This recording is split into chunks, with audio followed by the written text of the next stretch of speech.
సమాజంలో ఇప్పుడు అమ్మాయిలు చాలా అబ్యూజ్ చేయడం కానీ యాసిడ్తో చేయడం కానీ లేకపోతేనంటే బాగా డౌరీలు అత్తవారింటి దగ్గర డౌరీలు అవి ఇంకా తేలేవు నువ్వు డౌరీ అట్లా అని చెప్పేసి అమ్మాయిని బాగా ఇబ్బంది పెడుతున్నారు.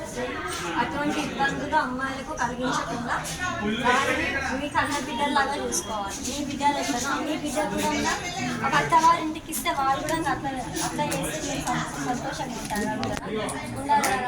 అట్లానే మీ ఇంటికి వచ్చిన కోడలు మీ బిడ్డలాగానే చూసుకోవాలి. కోడళ్ళు కూడా బిడ్డ తల్లిలాగా వాళ్ళ అత్తవారిని చూసుకోవాలి.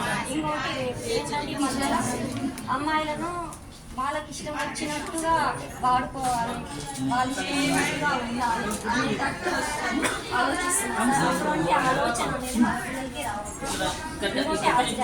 వాళ్ళ దగ్గర ఉండాలని మాట్లాడాలని అట్లా అని చెప్పేసి అమ్మాయిని బాగా అట్లాంటి ఇబ్బందులు అమ్మాయిలకు కలిగించదు. ఫీమేల్ ఫీమేల్స్ ఇంకోటి ఏంటంటే కడుపులో అమ్మాయి ఉంది అని తెలిస్తే దాన్ని చంపేస్తున్నారు. మాకు అమ్మాయి వద్దు అబ్బాయి కావాలి. మీరు పుట్టిన అమ్మ నుంచే కదా మీకు అమ్మాయి అని వద్దు అనే ఆలోచన మీకు ఎందుకు వస్తుంది? అటువంటి ఆలోచన రాకూడదు సార్.